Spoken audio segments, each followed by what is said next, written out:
अगर दुनिया विश्व शांति के लिए बुद्ध और अशोक का मार्ग अपना सकती है तो ये तो हमारे घर के लिए गौरव की बात है कि बुद्ध और अशोक हमारे देश की छाती हैं। क्यों ना उनके रास्ते पर चलकर एक बार खुद से भारत को अखंड और एक किया जाए। जिनको ये लगता है कि संविधान को खतरा पहली बार आया है वो भ्रम में है।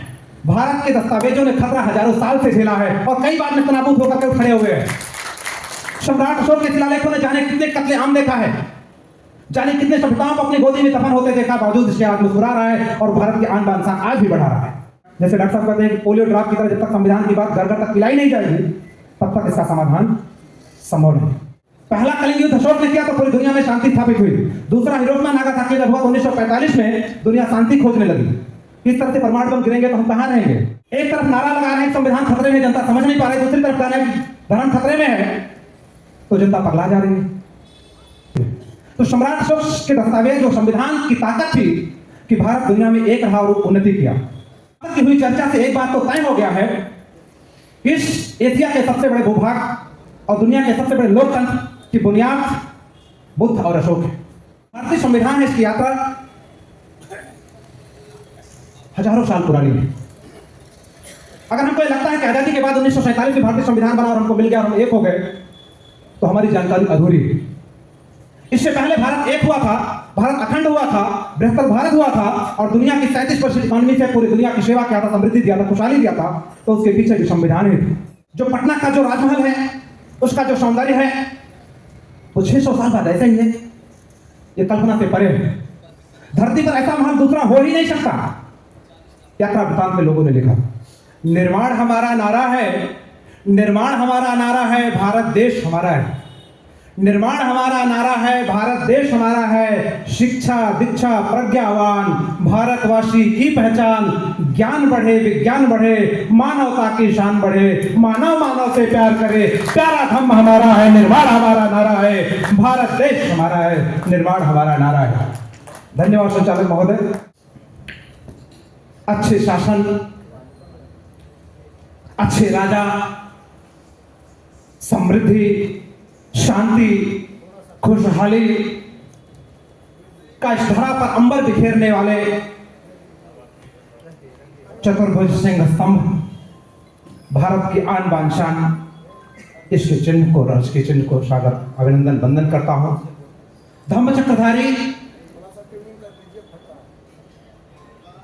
144 करोड़ों लोगों की आन बान शान राष्ट्रध्वज तिरंगे झंडे को नमन करता हूं और इन तमाम संस्कृतियों को इन सूत्रों के माध्यम से पिरो कर रखने वाले दुनिया के सबसे बड़े दस्तावेज भारतीय संविधान दिवस के अवसर पर आप सभी को बधाई देता हूं, आप सभी का अभिनंदन करता हूं, इस्तकबाल करता हूं। आज 75वां संविधान दिवस है। इस 75वें संविधान दिवस के अवसर पर देश के सबसे बड़े सूबे की राजधानी लखनऊ में अखंड भारत महोत्सव हम सभी लोग मिलजुल कर मना रहे हैं और इसकी शुरुआत जब से हुई थी उसके बाद से देश में बहुत परिवर्तन हुआ है। इस परिवर्तन के लिए आप सभी हॉल में जितने लोग बैठे हैं आप सभी को मैं बधाई देता हूं। इस संवाहक हैं आप परिवर्तन के, जिसकी वजह से इस देश में परिवर्तन दिखाई दे रहा है। आज इस अखंड भारत महोत्सव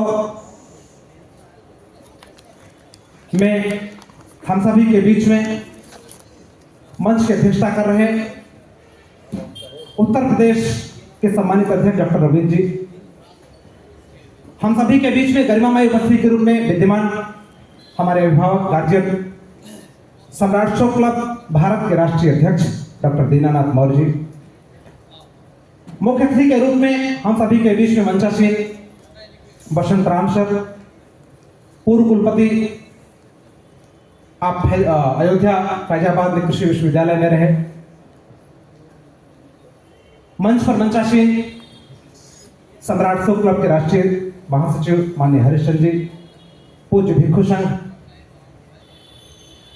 हमारे सम्मुख बैठे राष्ट्रीय कार्यकारिणी के सभी पदाधिकारीगण, हमारे अभिभावक एवं इस वर्दी में तमाम लोग जो यहाँ आसपास मौजूद हैं, जहां तक मेरी बात पहुंच रही है, सबको मेरा सादर अभिवादन, सादर प्रणाम। अब तक की हुई चर्चा से एक बात तो तय हो गया है कि इस एशिया के सबसे बड़े भूभाग और दुनिया के सबसे बड़े लोकतंत्र की बुनियाद बुद्ध और अशोक है। कैसे हो गया इस पर मुझे बहुत बात नहीं करनी, लेकिन इस यात्रा को समझना जरूरी है, क्योंकि अगर हम इस यात्रा को नहीं समझते हैं, ठीक से नहीं जानते हैं, तो गलतियां हमसे आगे भी हो सकती है। ये जो भारतीय संविधान है, इसकी यात्रा हजारों साल पुरानी है। अगर हमको ये लगता है कि आजादी के बाद 1947 में भारतीय संविधान बना और हमको मिल गया और हम एक हो गए, तो हमारी जानकारी अधूरी है। इससे पहले भारत एक हुआ था, भारत अखंड हुआ था, बृहत्तर भारत हुआ था और दुनिया की 37% इकोनॉमी से पूरी दुनिया की सेवा किया था, समृद्धि दिया था, खुशहाली दिया था। तो उसके पीछे भी संविधान ही था। उस संविधान में अब तक प्राप्त 33 शिलालेखों को अगर आप जोड़ लें, तो आधुनिक भारत का अगर सबसे बड़ा लोकतंत्र संविधान है, तो भूतकाल का दुनिया का सबसे बड़ा संविधान सम्राट अशोक के दस्तावेज है, शिलालेख है। यात्रा वहां से शुरू हुई थी। जब ये यात्रा शुरू हुई थी, उस यात्रा को देखने के लिए दुनिया के मुल्कों से बहुत से लोग आए।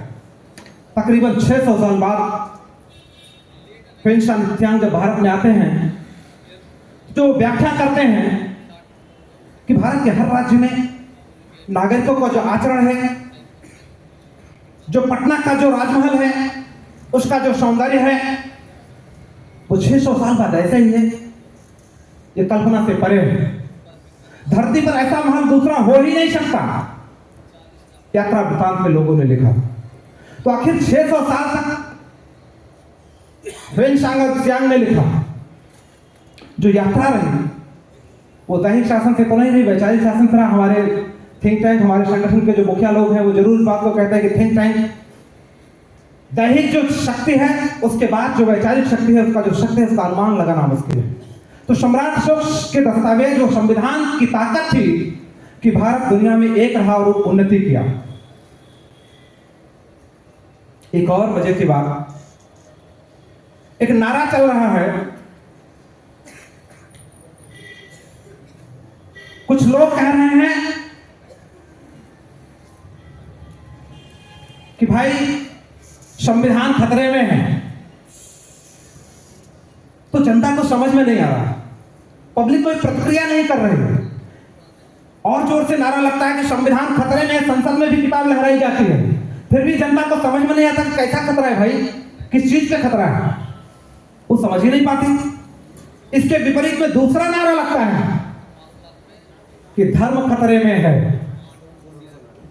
तो जनता जान देने पर उतारू हो जाती है, जान लेने पर तुली है। आखिर ऐसा क्यों? एक तरफ नारा लगा रहे हैं कि संविधान खतरे में है, जनता समझ नहीं पा रही, दूसरी तरफ कह रहे हैं कि धर्म खतरे में है, तो जनता पगला जा रही है। इसके रहस्य को समझना बहुत जरूरी है, क्योंकि संविधान की यात्रा मैंने बताया कि अशोक के दस्तावेजों से शुरू हुई है। तो ऐसा नहीं कि संविधान पे खतरा पहली बार आया है। जिनको ये लगता है कि संविधान पर खतरा पहली बार आया है, वो भ्रम में है। भारत के दस्तावेजों ने खतरा हजारों साल से झेला है और कई बार नेस्तनाबूद होकर के खड़े हुए हैं। सम्राट अशोक के शिलालेखों ने जाने कितने कत्लेआम देखा है, जाने कितने सभ्यताओं को अपनी गोदी में दफन होते देखा, बावजूद इसके आज मुस्कुरा रहा है और भारत की आन बान शान आज भी बढ़ा रहा है। तो जो लोग ये कह रहे हैं कि संविधान खतरे में है, वो आधी बात बता रहे हैं। आपको पूरी बात करनी पड़ेगी, जनमानस तक पूरी बात जानी चाहिए, और ये दायित्व सम्राट अशोक क्लब के लोगों का है, ये हम का, हमारा है, आपका है, हम सबका है कि पूरी बात लोगों तक पहुंचे, तब उनको समझ में आएगा कि संविधान खतरे में है, इसका मतलब क्या होता है। तो जब संविधान खतरे में है और लोगों को समझ में नहीं आ रहा है, तो आखिर क्यों समझ में नहीं आ रहा है? और धर्म खतरे में है, लोगों को समझ में आ जा रहा है। तो अभी कई सारे हमारे बुद्धिजीवियों ने जिक्र किया डायरेक्टिव प्रिंसिपल का। मैं सिर्फ दो बातें, क्योंकि मैं बहुत आर्टिकल की बात नहीं करूंगा, लेकिन मूलभूत संविधान के जो चीजें हैं वो समझना बहुत जरूरी है। जब संविधान हमारा 26 नवंबर 1949 को समर्पित किया गया, तो ये लागू नहीं हुआ था, लागू हुआ 26 जनवरी 1950 को। लेकिन जब संविधान बन रहा था तो आपको क्या लगता है कि लोगों ने ऐसे ही संविधान बनाने के लिए बुद्ध और अशोक की चीजों को अपना लिया होगा, अंगीकार कर लिया होगा? तो नहीं, इस लाइन को खींच करके यूएन तक आपको ले जाना पड़ेगा। और दूसरा जो कलिंग हुआ है दुनिया में आधुनिक, वो हिरोशिमा और नागासाकी है, जिसके बाद दुनिया को बदलने में मजबूर होना पड़ा और बुद्ध अशोक को यूएन चार्टर में शामिल करना पड़ा था। वहां इस बात की गूंज सुनाई देती है। उसके बाद भारत की आंख खुलती है। पहला कलिंग युद्ध अशोक ने किया तो पूरी दुनिया में शांति स्थापित हुई। दूसरा हिरोशिमा नागासाकी जब हुआ तो 1945 में दुनिया शांति खोजने लगी। किस तरह से परमाणु बम गिरेंगे तो हम कहां रहेंगे? तो जब वो शांति खोजने लगे तो शांति कहां से निकली? लाइट ऑफ एशिया कहां है? एक बार फिर से लाइट ऑफ एशिया की रोशनी दुनिया के पास पहुंची और उन्होंने यूनाइटेड चार्टर बनाया और यूएन के रूप में विश्व शांति ऑर्गेनाइजेशन बनाया। और तब भारत आजाद नहीं हुआ था। ये बात 1945 की है। लेकिन जो लोग नेतृत्व कर रहे थे वो दुनिया की इन तमाम घटनाओं को देख रहे थे। एक और मजेदार बात है, अगर संविधान यात्रा को समझेंगे तो आपको उस दौर में नेतृत्व कर रहे हैं, नेतृत्व जो उसका चरित्र समझना बहुत जरूरी है। एक तरफ गांधी का चरित्र है, एक तरफ अंबेडकर साहब का चरित्र है, एक तरफ उनसे बहुत पहले ज्योतिबा फुले का चरित्र है, जो विद्रोही हो जाता है और वह भी संविधान की बात करता है, वह भी लोगों के हक अधिकार की बात करता है, समता के विधान का बात करते हैं। अगर 1945 के बाद और संविधान बनने की यात्रा के बीच में यह दुर्भाग्य है कि महात्मा गांधी की हत्या हुई, लेकिन अगर गांधी रहे होते तो कल्पना कीजिए कि हमारे भारतीय संविधान का स्वरूप यही होता? शायद नहीं होता। उनकी हत्या के बाद संविधान निर्माण का जो कार्य आगे बढ़ा उसमें एक और किरदार आया, doctor B R Ambedkar. Doctor B R Ambedkar साहब, जैसा कि अभी भारती साहब बोल रहे थे कि बहुत पीड़ा के बाद कोई बुद्ध अशोक और कोई इस तरह से सोचता है, इससे चिंतन करता है, तो डॉक्टर साहब को वो पीड़ा थी। डॉक्टर बी आर अम्बेडकर को उन्होंने इन चीजों को देखा था, समझा था, लेकिन कोई इतनी आसानी से सुनने के लिए तैयार नहीं था। क्यों? क्योंकि जितने लोग थे वो भारत में खोज रहे थे, बड़े बड़े पहाड़ हैं, बड़ी बड़ी नदियां हैं, बड़े बड़े धर्म ग्रंथ हैं, बहुत सी महान चीजें, बड़ी बड़ी लड़ाइयां हैं। तो उन बड़ी बड़ी चीजों के पड़ताल में जब लोग गए तो किसी को इस बात का सूत्र नहीं मिल रहा था कि 1947 में भारत का जो विभाजन हुआ ऐसा नहीं होगा दोबारा। इसकी क्या गारंटी है? कौन से ग्रंथ में ऐसी ताकत है जिस बात की गारंटी लेगा कि भारत एक और अखंड रहेगा, दोबारा नहीं बटेगा? लोगों के पसीने छूट गए। सारे धर्म ग्रंथ वाले जवाब दे गए कि भैया हमारे पास ऐसी कोई टेक्नोलॉजी नहीं, हमारे पास ऐसा कोई विधान नहीं है जिससे भारत एक और अखंड रह सकता है। तब भला हो बदरुद्दीन तैयब जी और उनकी पत्नी का। बदरुद्दीन तैयब जी ये अधिकारी थे उस समय, आईपीएस जो आज की रैंकिंग है। इन्होंने नेहरू को सुझाव दिया कि साहब, अगर दुनिया विश्व शांति के लिए बुद्ध और अशोक का मार्ग अपना सकती है तो यह तो हमारे घर के लिए गौरव की बात है कि बुद्ध और अशोक हमारे देश की छाती हैं। क्यों ना उनके रास्ते पे चलकर एक बार खुद से भारत को अखंड और एक किया जाए। नेहरू को यह बात जम गई, लेकिन रास्ता इतना आसान नहीं था। समस्या कहां थी? हजारों बोली, हजारों भाषा, खान पान, रहन सहन, इतनी विविधता को कैसे समेटा जाए? आखिर बुद्ध और अशोक तो ठीक है, लेकिन भारत की नजर में जो इतने सारे लोग हैं इनको कैसे समेट करके रखा जाएगा? उसका सूत्र क्या होगा? नाम लेने से बुद्ध का तो लोग एक हो नहीं जाएंगे, तस्वीर लगाने से तो बुद्ध के नाम लोग एक हो नहीं जाएंगे, या अशोक का नाम लेने से। समस्या बहुत जटिल थी। तब डॉक्टर बी आर अम्बेडकर जैसे विद्वान ने एक बात कही कि भाई ठीक है, संविधान निर्माण की जिम्मेदारी हमारी है, भारत के लोगों की है, और मैं भी इस बात से भाग रखता हूं कि और अशोक और बुद्ध के बताए भारत की जो मूल संस्कृति है उस रास्ते पे चल के ही भारत को एक किया जा सकता है। उसका पहला जो सूत्र होगा कॉन्फ्लिक्ट रेजोल्यूशन मैनेजमेंट। परिवार में लड़ाई होती है, समाज में लड़ाई होती है, संगठन में लड़ाई होती है, देश में लड़ाई होती है, लेकिन अगर लड़ाई के बीच रहने का हुनर आ जाएगा लोगों को तो ये एक और अखंड रहेगा। यह सूत्र सम्राट अशोक और बुद्ध की नीति से बाबा साहब ने सामने रखा। और इसको विस्तारित करें तो उन्होंने कहा कि संविधान निर्माण की प्रक्रिया में वोटिंग नहीं होगी। पूरे संविधान निर्माण की प्रक्रिया में कोई वोटिंग नहीं होगी, कोई भी वोट नहीं करेगा। सम्राट अशोक की इस भावना का बहुश्रुत बनो, सबको सुनो, सबको समझो और सबका जिसमें हित हो वही काम करो, इस सूत्र को अपनाया गया। और पूरे संविधान निर्माण की प्रक्रिया में वोटिंग नहीं हुई। तो संविधान बना कैसे? सबको सुनने की जो प्रक्रिया है वो शुरू की गई। तो ऐसा नहीं कि लोगों ने आसानी से मान लिया होगा।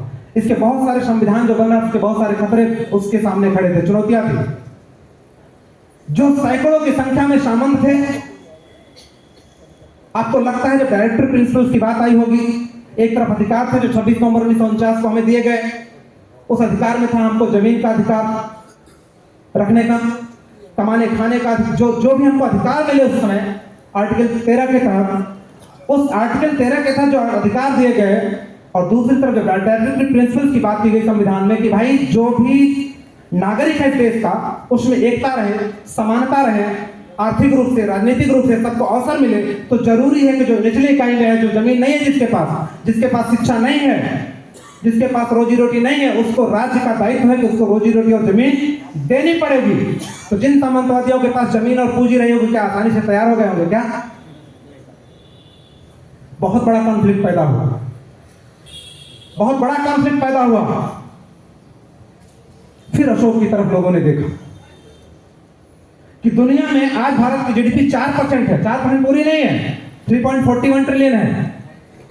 लमसम मान ले तो 4%, अमेरिका की 25.23% के आसपास जीडीपी इस समय। लेकिन भारत अगर 37% जीडीपी के साथ पूरी दुनिया को खुशहाल रख सकता है इसी सूत्र के सहारे, तो यह काम हम क्यों नहीं कर सकते हैं कि भारत में फिर से खुशहाली वापस आए? इस फार्मूले के साथ लोग आगे बढ़े। 4 ट्रिलियन इकॉनमी बनने में हम इतना उछल कूद कर रहे हैं, लग रहा है कि हम बहुत संपन्न हो गए, खाते पीते घर के लोग हो गए हैं, फूले नहीं समा रहे हैं। और जब हम 37% इकॉनमी वाला देख रहे होंगे तो कैसा हमारा राज रहा होगा, कैसा हमारा राजस्व रहेगा, ठाट बाट रहा होगा, हम कल्पना कर सकते हैं। आर्थिक मोर्चे पर इस बात ने लोगों को भारत के संविधान में अशोक को शामिल करने पर मजबूर कर दिया कि अगर आपको समृद्धि चाहिए, खुशहाली चाहिए, तो अशोक के रास्ते पे आपको चलना ही पड़ेगा, कोई दूसरा रास्ता नहीं। बहुत डिबेट हुए और पूरा डिबेट होने के बाद कहीं भी वोटिंग नहीं और पूरा कॉन्स्टिट्यूशन हमारा बन करके तैयार हुआ, संविधान बन करके तैयार हुआ। बहुत लड़ाई लड़ी उसमें जिन लोगों ने इस बात को रखा था। तो जो ये संविधान बनने की प्रक्रिया है, जब हम इसको ठीक ठीक समझ लेते हैं तो फिर समस्या की तरफ हम देखते हैं कि हम संविधान खतरे में कहते हैं, तो फिर लोग एक क्यों नहीं होते? तो मैंने जो अरविंद जी ने जो मेरे को बात कही, इसके आगे बढ़ के मैंने कहा कि शिक्षा दीक्षा प्रज्ञावान, हमने उसको अपनाया तो संविधान को, लेकिन बहुत कम बात, तो हम बहुत चालाक लोग हैं। उतनी ही बात तो जितने से हम सुरक्षित हो जाए उतना ही काम करेंगे, दूसरे का भला हो जाए ऐसा काम हमारे शासक की मंशा नहीं रही होगी, जिसकी वजह से ये वातावरण पैदा हुआ। अर्थात हमारा देश एक हो जाए, बटे ना, हम फिर से शासन सत्ता में आ जाए, हम शासन ले रहे हैं, बस इतने से ही काम चलाना है। मैं आपका ध्यान शिक्षा की ओर इसलिए ले जा रहा हूं कि सम्राट अशोक के समय में दुनिया के सर्वश्रेष्ठ विश्वविद्यालय, हम केवल धनी नहीं थे, ज्ञान के चरमोत्कर्ष पे थे। तो भारत में जो इकोसिस्टम है एजुकेशन का, 2013-14 की रिपोर्ट के अनुसार वो कोलैप्स हो गया। हमारा उच्च शिक्षा का पूरा तंत्र कोलैप्स हो गया और ये बाहर नहीं आई रिपोर्ट। एशिया के सबसे बड़े सामाजिक शोध संस्थान ने जो सर्वे किया, जो रिपोर्ट दिया, उस समय मनमोहन सिंह की सरकार थी कि भाई हमारा जो पूरा का पूरा एजुकेशन सिस्टम है वो खत्म हो चुका है, खोखला हो चुका है। कारण खंगाले, कारण देखा गया, क्योंकि मनमोहन सिंह ने नारा दिया था ज्ञान आधारित अर्थव्यवस्था का। तो देखा कि पूरा तंत्र ही खोखला है, तो ज्ञान कहां से आएगा, उस आधार पर व्यवस्था कहां बनेगी? समस्या वहां है। और सरलता से समझे तो मैंने बीए किया, आपने बीए किया, क्या बीए करने के वाले को यह जानने का अधिकार नहीं है कि बैंक कैसे काम करता है या नहीं है? क्या बीए करने वाले को यह जानने का अधिकार नहीं है कि भैया थाने में रिपोर्ट कैसे लिखाई जाती है? उसको ये तो पता है कि हमारे पूजा पाठ कैसे करने हैं, लेकिन उसको यह नहीं पता है कि संविधान में रिपोर्ट जो पढ़ने लिखाने का हमारा अधिकार है, हमारे साथ कुछ गलत होता है तो वो कैसे होता है। तो पूरे के पूरे एजुकेशन सिस्टम में हमने इन चीजों को कभी टच नहीं किया, कभी जगह नहीं दिया। बीए करने वाला सिर्फ बीए रह गया, कॉमर्स पढ़ने वाला कॉमर्स रह गया, साइंस पढ़ने वाला साइंस रह गया। लेकिन कैसे जीवन चलेगा, जिसके लिए संविधान बनाया गया कि नागरिकों की गरिमा तो सुरक्षित है इसमें, और नागरिक अपने गरिमा की बात क्यों नहीं समझ पाया पूरा पढ़ने के बाद, बीए बीएससी एमएससी करने के बाद। तो पूरा का पूरा जो कोलैप्स हुआ सिस्टम, जो लोगों को ये बात समझ में नहीं आ रही है, उसका मूल कारण यहाँ है कि लोगों को उन चीजों के बारे में उस तरह से बताया नहीं गया। जैसे डॉक्टर साहब कहते हैं कि पोलियो ड्रॉप की तरह जब तक संविधान की बात घर घर तक पिलाई नहीं जाएगी, तब तक इसका समाधान संभव नहीं। एक और महत्वपूर्ण बात है जिसे हम ध्यान देने की जरूरत है। आज का जो विषय बिंदु है वह हमारे प्रियम्बल के आखिरी लाइनों से लिया गया है कि देश की एकता अखंडता में भारतीय संविधान की भूमिका क्या है। तो हमारा प्रियम्बल यही कहता है कि एकता अखंडता अक्षुण्ण रहे, यह हमारे प्रियम्बल का हिस्सा है। तो आखिर एकता अखंडता अक्षुण्ण रहे वो है कि नहीं समय एकता अखंडता?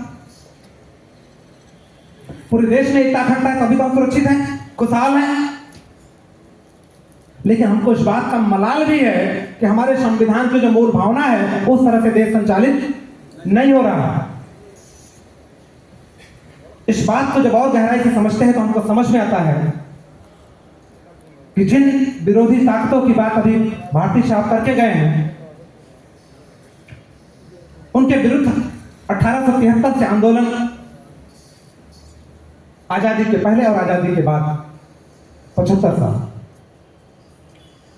आखिर क्या कारण है कि एकता अखंडता के इतने बड़े सूत्र के होते हुए भी ये 90% समूह जो हिरण की तरह शिकार होता है, उसमें एकता और अखंडता नहीं आ रही? भाई, क्या एकता और अखंडता हमें भी तो आनी चाहिए?